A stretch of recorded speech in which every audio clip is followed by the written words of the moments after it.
Hey everybody, welcome to another episode of Finding Peaks. I am here with two amazing professionals, but even better humans. You know what time it is. We have Dr. Sarah Van Anrooy on the show. Thank you for joining us, Dr. Thank Van you. Anrooy. You got it. Dr. Van Anrooy is an integrative medicine and psychiatric physician. She's also American Board of Integrated Medicine diplomat.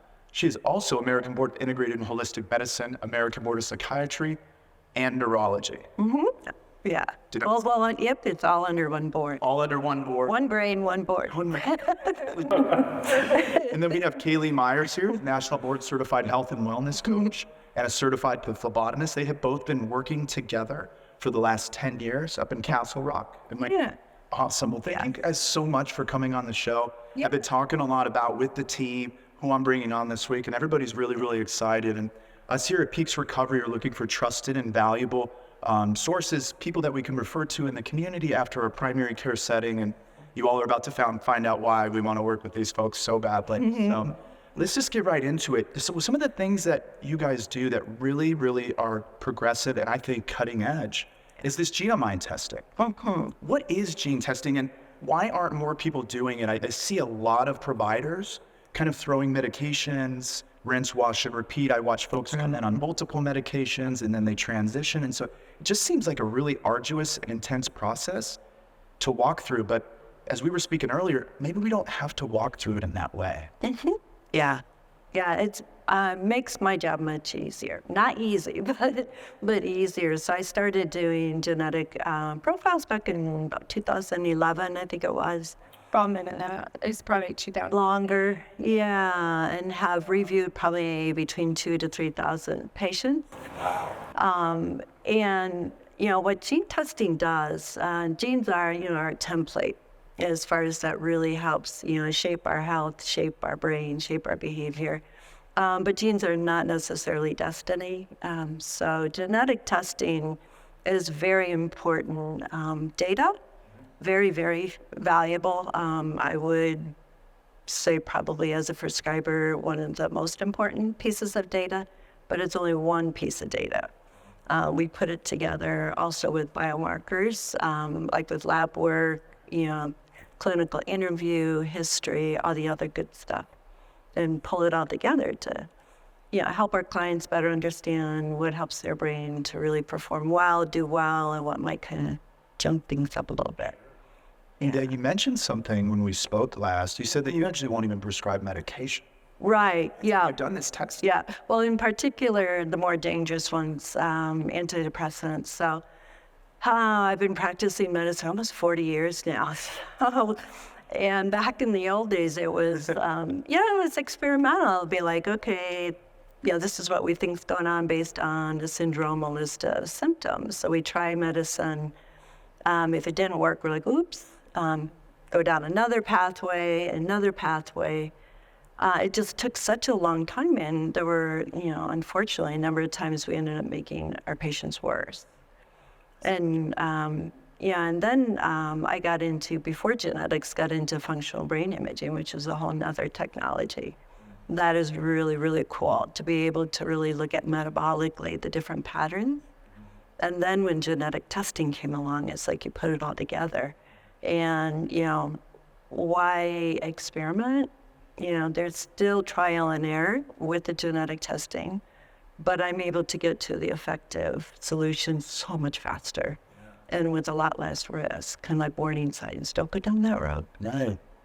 How is this seen and heard within the clinic that you guys go to? I was just in intensive outpatient group yesterday and supporting some of our clinical team, and I was sitting with a young lady who had just switched medications, and it's like the story of my career where I watched these people just fighting everything they had, and you can tell the medication isn't settling them. It's exacerbating symptoms. It's intensifying their experience. How has this been received in the 10 years that you've been working with Dr. Van Anrooy?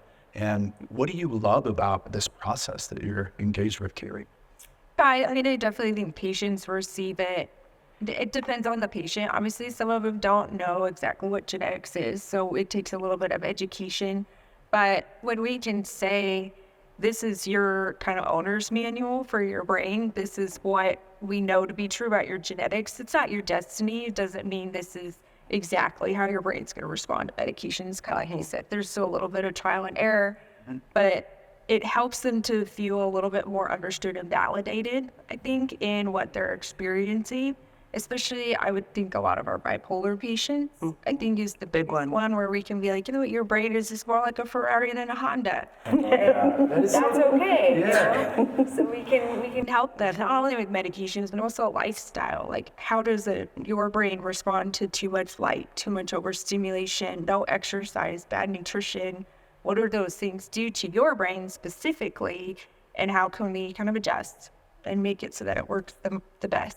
Yeah, that's brilliant. I would imagine that, some people, and I mean, all people, brains react differently to stimuli, whether it's light, exercise. And sometimes we see, and I think I tell myself a story, I'm like, well, Joey seems to be doing fine. He doesn't get any light on his face. He doesn't look in front of the oven. But it's just a different human. It's a different genome. Exactly. Yeah. That's really cool. And I love the opportunity for people to come in and sit with you all. And when you said that, it almost brought a tear to my eye, because I remember being 11 or 12 years old, and the school counselor said to me, "What's wrong with you?" This is the thing that we did back in the 90s. We asked, what's wrong, instead of what happened.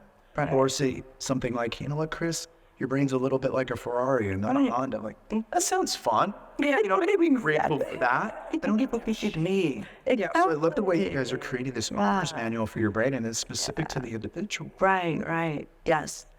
Yeah, and like Kayli, is saying, especially, I did some extra training in bipolar mini fellowship at the University of Colorado. And so that's really one of our big passions, is the gift of bipolar.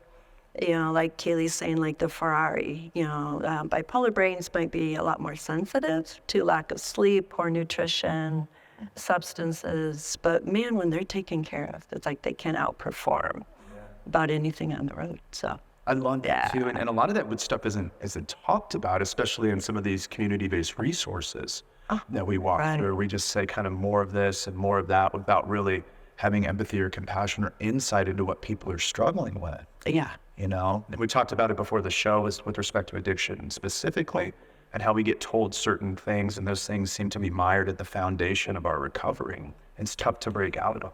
So I almost look at you all as like truth tellers. Yeah. When, as Dr. Mate says, but people are confronted with the truth, that's when change can begin to happen. Beautiful. It's a really cool trick. So something on your website that really blew me away. You don't see a lot of psychiatrists, doctors in general say simple, fun, effective. And the website really reads like that. If you all check it out, I mean, it's bright, it's beautiful. There's colorful food on there. Awesome humans. So how do you make it simple, fun, and effective? Do you want to start? Sure. Yeah, so definitely the effective part we have down. We have a good process. It's very streamlined. The Genomite definitely helps. It's a big piece. The simple is a little bit more, I think, organic, depending on the person. Some people like tons of education, and some people do not. So definitely trying to make it simple for them so that it's sustainable, so that it's easier for them to apply to their life, and then giving them as much education and as many tools as they want and can handle. Because I think sometimes people think simple is like, just this is your only option. We're going to do this. It's easier. But that's not necessarily how we do things. And then fun is sustainable, right? If it's not something you're enjoying, something that you want to do, and something you feel benefit from, then you're not going to continue with it. So definitely that's, I think, where coaching comes in a lot too, is, I'm a big believer in don't put the work in working out.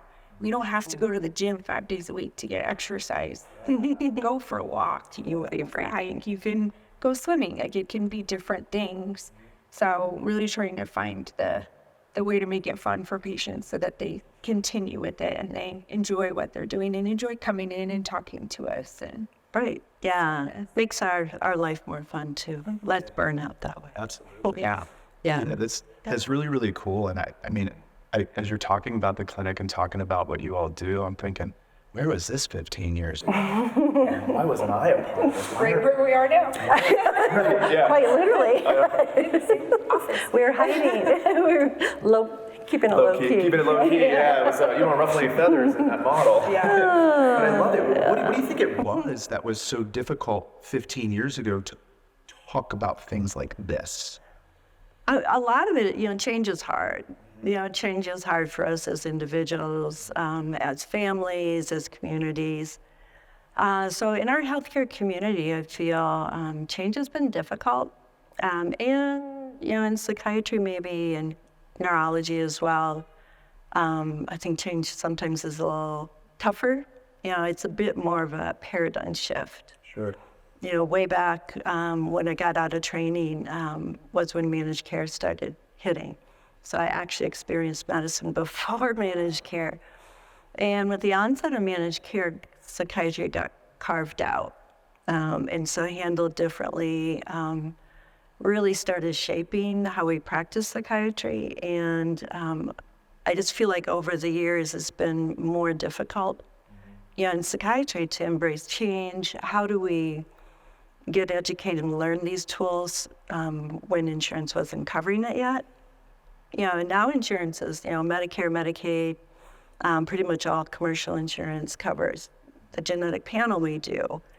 But it's complicated, it's even, and it's getting more complicated because they keep adding variations. So then clinicians have to catch up.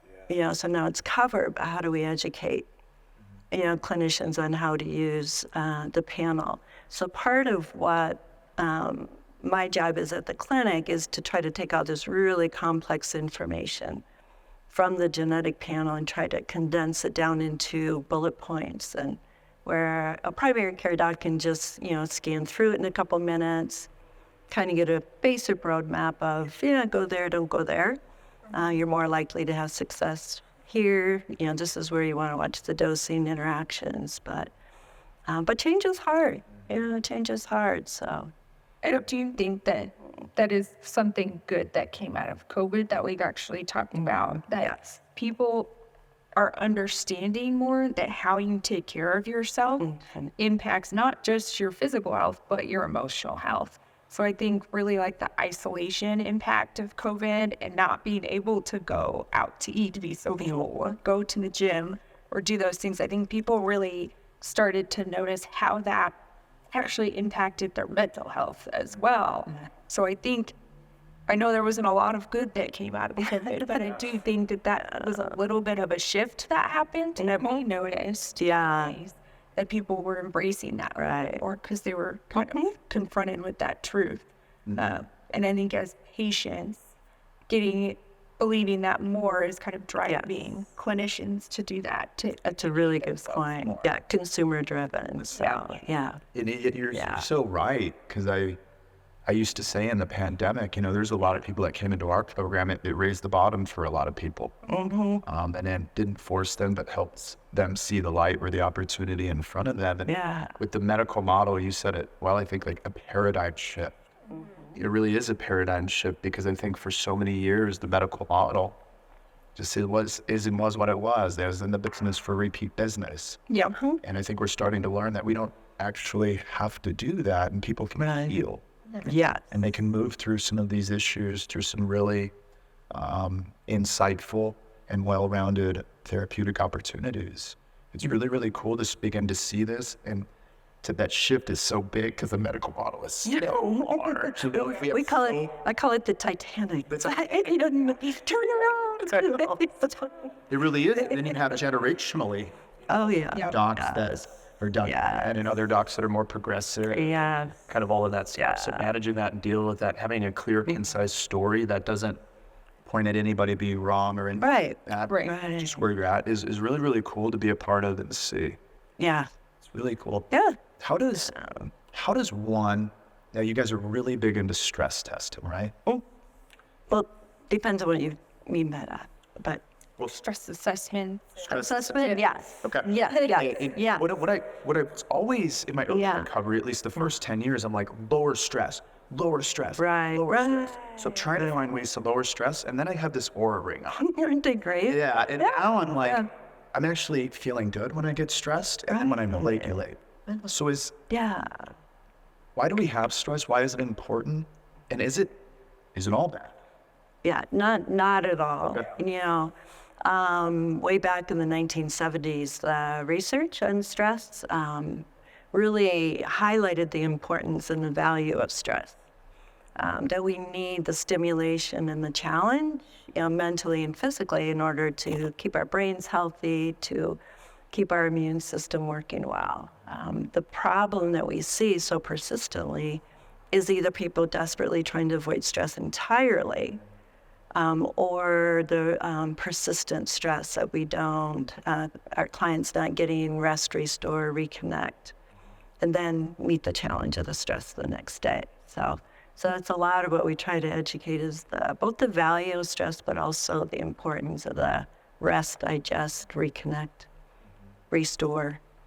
Yeah. Need both. That I kind of talk to people about is that your brain is an organ just like the rest of your organs.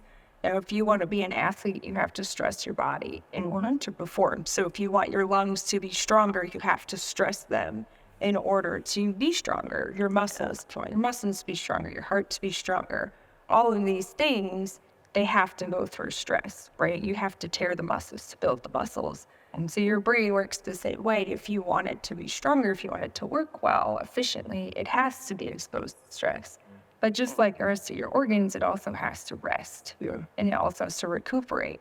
So if you're not, if you're go all day, you lay down to go to sleep and you can't sleep. Because you never recover. Because your brain is still in stress. So you have to recover, you have to ground. So, something every day to deal with stress.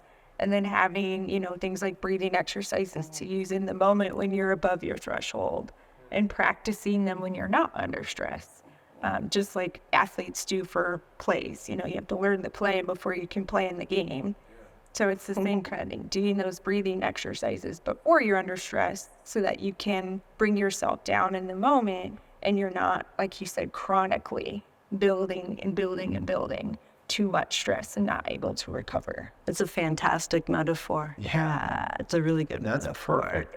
Actually, it speaks to me as an individual. So 3 weeks ago, I stepped back in for the first time in 5 years as our chief executive officer. I was out president and foundering it. Loads of stress. I actually shied away from it. I said, that can't be in my inbox. I would just clear my inbox. Yeah. Without looking through the blind. My buddy Christian Pantoa Consulting be like, I just love how you do that. I'm like, what? Delegating. If somebody wants to get a hold of me, they know how to get a hold of me. They know how to go. But I actually shied away from it. And over the last few weeks, I've been indulged in it. And quite frankly, I've been watching my Oura ring go up and down. I've actually felt better. I've felt sharper. I've felt more attuned. I felt stronger mentally, physically, spiritually, and emotionally. And one would think, working 60-hour weeks, that would be different. But I'm watching my stress arc. I'm watching it settle, and I'm watching it. And I'm able to regulate, which has been really, really cool. Got the daily rhythm going. So, yeah. And there's so many tools we have now that can monitor that, engage with that, see really right where you're at. Like, this has actually really brought me to a point where things have to be data-driven. It's really important. Metrics. Exactly. I want to see improvement. Yeah, exactly. Well, something else that I really loved, and I could tell that you all work really well together, and this is rare for me. A lot of the psychiatrists that I've worked with in the past will have an assistant up front, and they just kind of do everything. They are the end-all, be-all for all things client services, care, insight, opportunities. What I really love about what you all do is Dr. Van Anrooy has found it necessary to create somewhat of a multidisciplinary team that works with individuals and lean into the strengths, Kayli and Dr. Van Anrooy and some of the other team members. What have you found, Dr. Van Anrooy? Why did you create a multidisciplinary team? It's a lot more fun. It's a lot more fun. Yeah, there's a certain, when you get the right people on your team and the right energy going, there's just a real synergy. Yeah, and to me, it really feeds me, reduces the burnout when we can work with teams, move and interact with our clients. And not just be in our little boxes in our offices one-on-one. And then every member of the team brings, such a unique perspective, and gifts. So, yeah. And then under the American Board of Integrative Medicine, the model that we aspire to is under their leadership.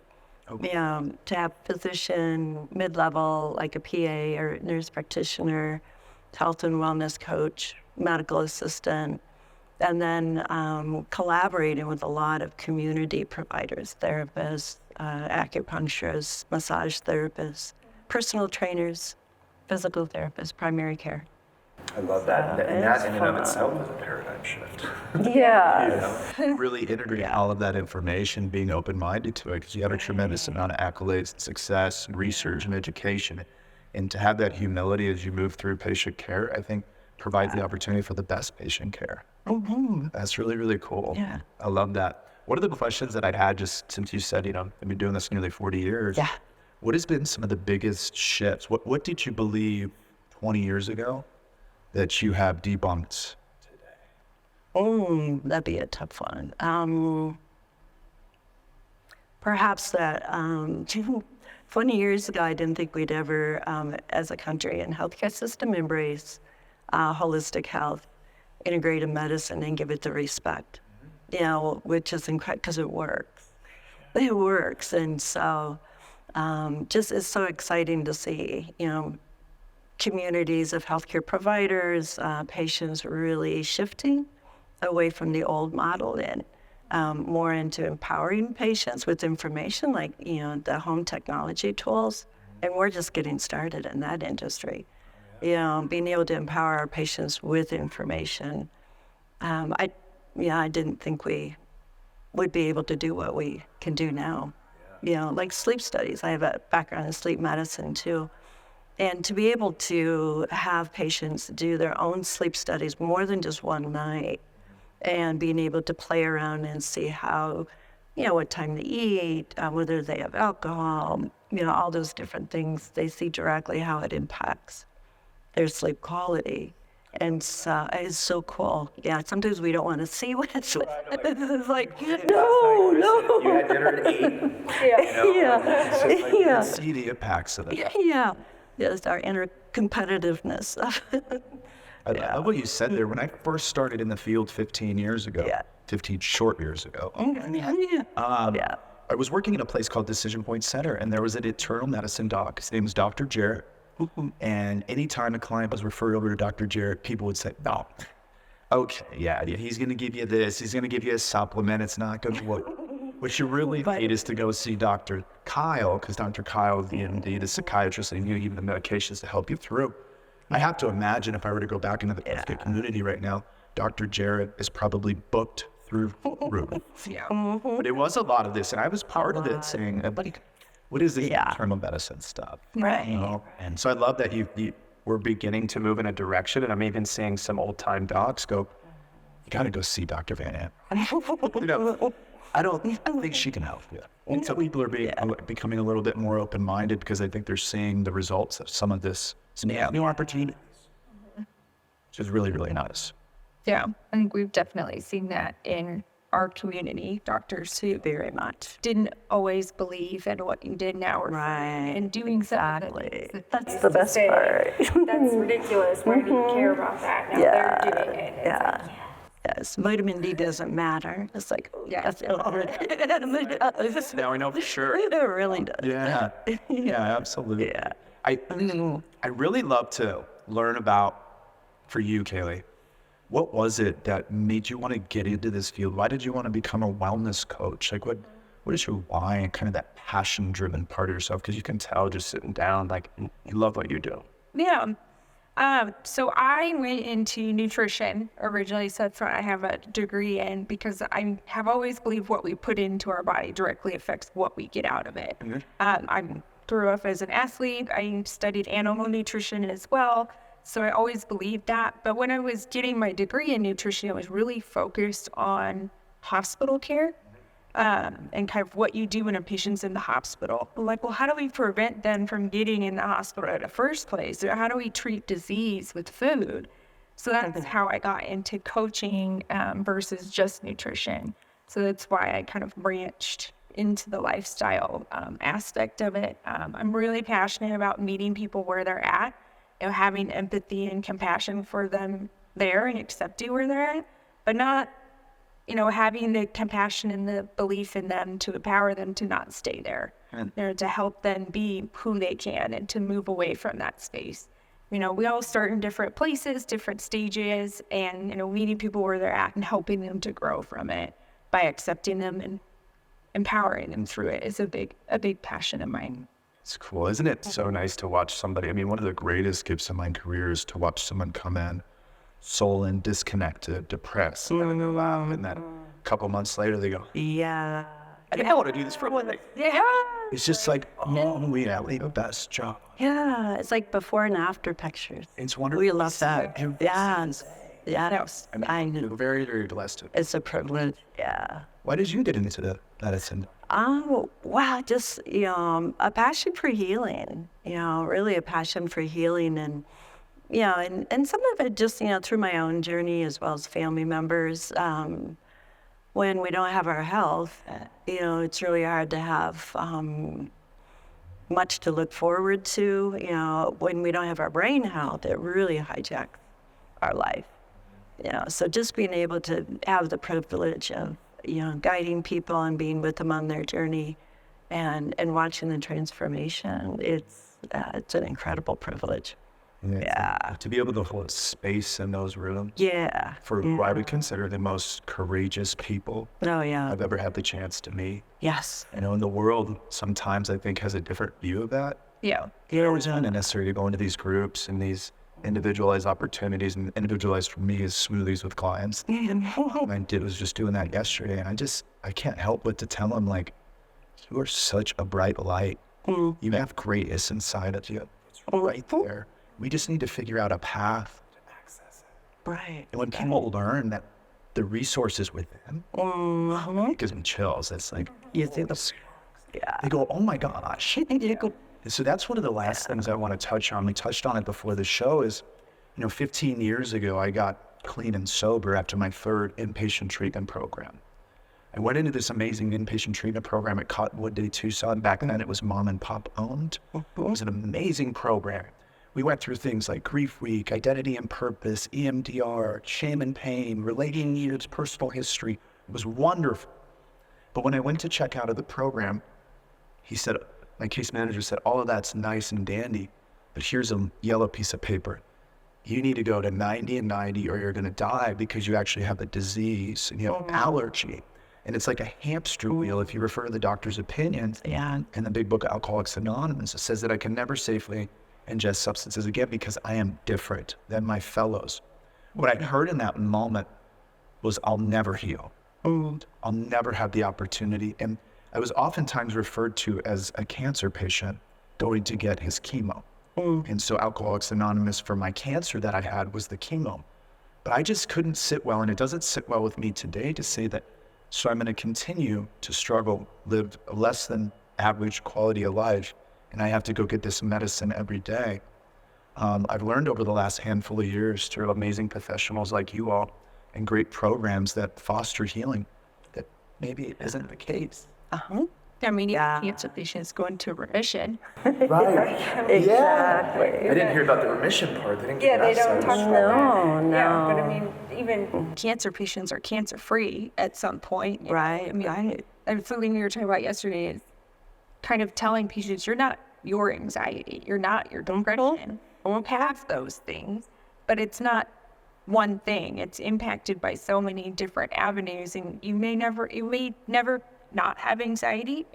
Addicts may always have that underlying addiction, but that doesn't mean you have to accept that that's your story, that's your truth. Right, exactly. There's other factors at play that make it worse and make it better. Yeah. And there's a way to live with it or without it if you choose to. So, I mean, I think that's part of empowering people and meeting them wherever they're at, you know? Yeah, and that's part of what I love about the whole, paradigm shift away from mental illness and labels. There's some need and value to that, but really it's shifting that to brain health and healing. And again, really understanding our own brain and body, what helps us to perform well, what gets in the way, and how do we promote lifelong healing.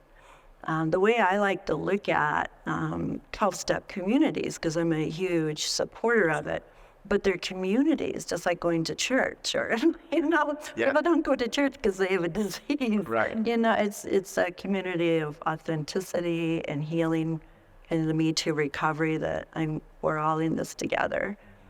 So being able to find our community, a fellow people along the path who want to heal, who want to be real, and connect.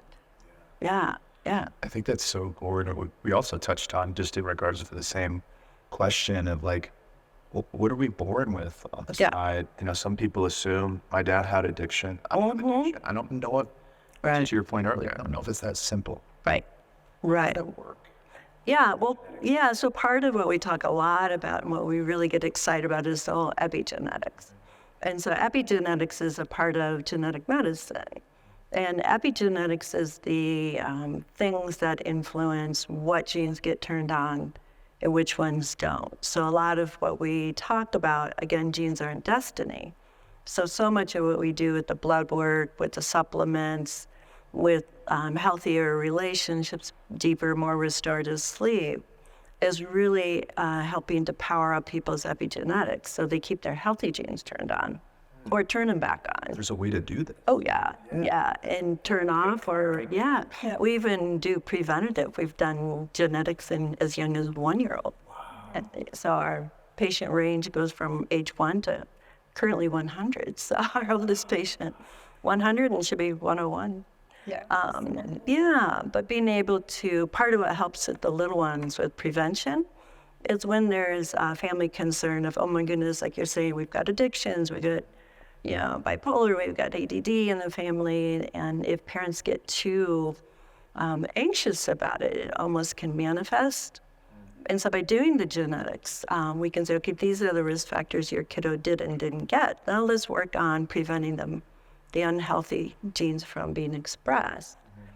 And how can we help you to see some of the giftedness and benefit and value to some of these genes as well? Predisposition to disease isn't. It doesn't diagnose you with the disease. Hopefully it We have a motivates you. genetic for diabetes, but it's not about guess you got diabetes. Yeah, might as well eat sugar. Really. Exactly.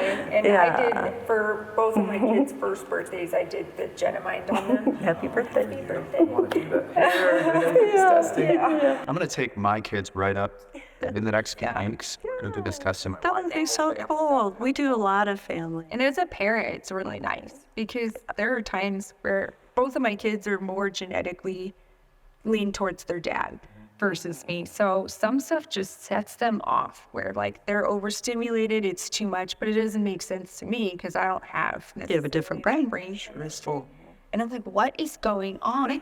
Why are they freaking out? Like, Dad now? yeah, I'm like, and it just helps, right, to have that, right, like it's cluttered in here. There's 2 different sounds going on. They have music and the TV, and it's all too much. Like we need to. I get it. Down. Right, I see you. It's not like what's wrong with you, like you said before. Like it's okay. I understand why your brain is reacting this way.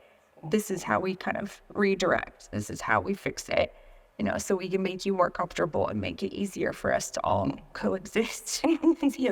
That's a wonderful explanation by both of you. So basically what we're saying is we're not necessarily born with these things, but we have genetic indicators that could predetermine or expose us if life not lived well. Right. Not having this insight. Right. But there's also things right away, if we do it for a 1-year-old, that we can get in front of and understand that vitamin D is good, is good, blue light for the individual might be bad. Yeah. So there would be some things that are contraindicated right away. Absolutely, including some medications, antidepressants, are a big one. The risk factors with tricyclic antidepressants especially, but also, the common serotonin-based ones. They can aggravate genes, genes that might not have been expressed before. Then they get flared up. So we can prevent that now. I love that. You can kind of get in the middle of it and really inform quality of life factors to counterbalance some of that gene or potential mutations of those genes. Right.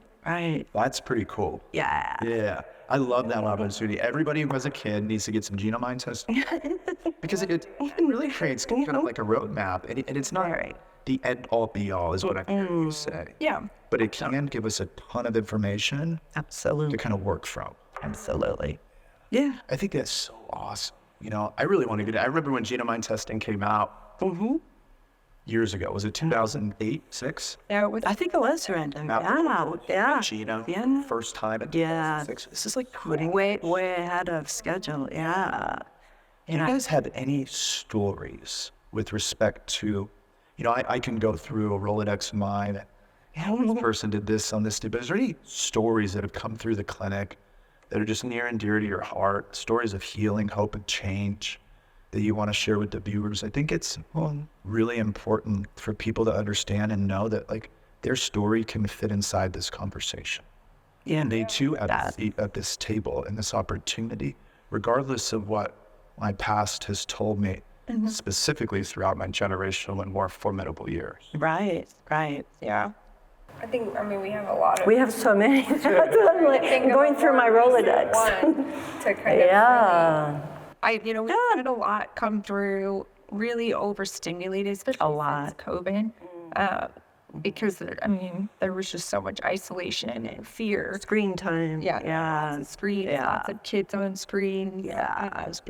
So I know, like one in particular I'm thinking of came in really overstimulated, just wired to the wall, super stressed at work, not in a very healthy relationship that was not very supportive to their lifestyle, but also to their health. Lots of drugs were involved, just lots of alcohol was involved, a really skewed view of their body dysmorphia, I would say, and really stepped into it. I mean, they came through the door and they were like, hey, let's do it. Like, let's do the gene testing. Let's do the blood work. They do the blood work every 3 months on the dot to keep up with stuff. And they fall off every now and then. Oh, I forgot to take all my supplements for like 3 weeks. So like, it's all right. Can just get back on. Yeah. So, and definitely has found ways to cope with the stress of their job because that didn't go away and they love their job. So really has found ways to cope with that and deal with it on a regular basis so it doesn't become too much. And knowing what medications work and what don't, the importance of sleep was Right. again. And now they're done thriving. Got out of the bad relationship, really embracing friendships that are healthy, relying less on drugs, less on, people who are just really devastating to their, lifestyle and what they need. So, I think that's probably been my most recent patient who's really dove in and really embraced exercise, sleep, stress management, medication, reducing substances that are harmful, all those different things. Right. And they were on board right from the starting gate. Yeah. That fun already. Yeah. Yeah. Jumped in, Yeah. ready to go. Yes. Yeah. The case I was thinking of, Bob. That we talked about yesterday. He's kind of on the other end. Older gentleman who, he's been coming to see me for a really long time. Successful attorney and took so long, just sitting in the, what would you call, pre-contemplative stage, contemplative, really didn't believe, how important is the vitamin kind of thing. Right. Yeah. And seeing him evolve and bringing in the trauma piece, being able to kind of help him find the right therapist, and then just over time and patience, working with Kayli, getting educated, planting seeds, but change didn't happen. And then once everything just clicked for him, it's like seeing him now, it's like, oh my, it's so cool. And it's like, his blood work looks probably better than mine. It's like, he's consistently feeling empowered and his marriage is healthier. It's just, it's like it all came together for him at the perfect time.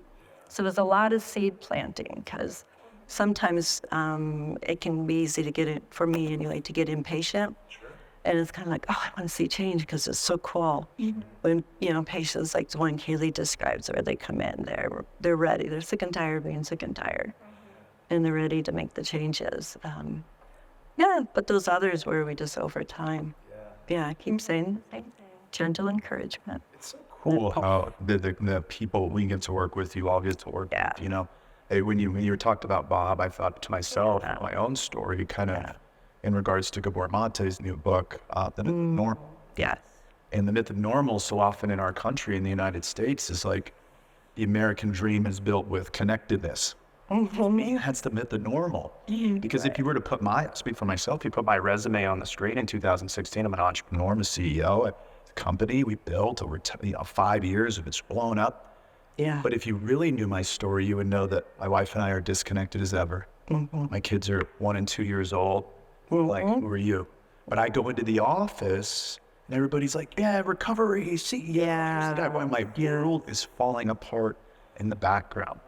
And I also just want to bring that up as just an opportunity for people that are experiencing that. Because as a kid growing up in a lower socioeconomic situation, I believed wholeheartedly if I could get to the top of Pikes Peak where the pot of gold was, but what I learned in the process was all the way up there. Yes. And all of my friends and family were down on the ridge. Right. And today, because of healing, through opportunities like you all are talking about, I can see myself in a simplistic form on the ridge and being like, go get that pot of gold if you want it.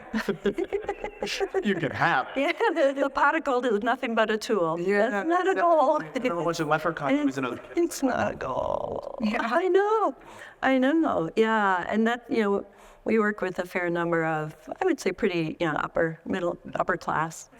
And there's a lot of that. Like, they just drive themselves so hard, and they have the American dream. Everything looks perfect, but they have this emptiness, and they've got the money and the lifestyle, which again is an amazing tool. But if we make that our goal and our sense of purpose and meaning, it's pretty hollow. Overcome Yeah. with that experience. I remember turning on the TV as a kid, and I'm like, war is better. I know. Well, every commercial that comes on, buy. Yes. If you look like this, then you'll be happy. And our youth suicide rate in fluid family systems is more than double that of the worst socioeconomic. Yeah, that doesn't surprise me at all. No, it doesn't surprise me at all. Before we end today, Dr. Bailey, I want you to introduce the viewers to some of the research that you've been working on and kind of where it's going. Yeah. I'm really excited about this. Yeah. It's thousands. Yes. So we're sitting on basically a whole pile of fantastic data, with blood work, genetic, test results, computerized testing that we do called SCL90, that we're looking at partnering, with companies to be able to harvest that data and be able to start publishing, which would be really cool, because then we can start educating more people on the patterns we see, what we see works, and to be able to, show the data behind that and the really rapid improvement, which is still kind of mind-boggling to me compared to how my practice was so many years ago. Sure. How long it took for patients to get to that point of balance. And now how quickly we can get there is really, really cool. And we used to think, well, no, if you just stay in treatment a year, Right. it's more time in treatment. Yeah. It's actually, it turns out professionals don't see themselves, professionals and other family focused people don't see themselves inside a 45-day model. Right. We don't have the time to do this. And so when we can sit in front of an outpatient provider who's talking about full healing, people can get to, as I said earlier, see themselves inside that story. Because people, I think, really want to heal. Yes. They want to feel better. Yeah. They just don't know that there's a path, a very intentional and unique path to get them there. Right. It's just incredible. And so often they have everything they need to be happy. I know. Yeah. What is, I didn't have your website up there, but what is your website? Yeah, www.centerforstressmed.com. Centerforstressmed.com. Check out Dr. Sarah Van Anrooy, as well as Kayli Meyers. I appreciate having you all on the show today. Thank you so Well, much. thank you. We are so excited about Peaks Recovery and everything you guys are doing. Thank you. Yeah, it's really awesome. Well, awesome, you guys. Have a great day. Thank you so much. Thanks, you too. Peace.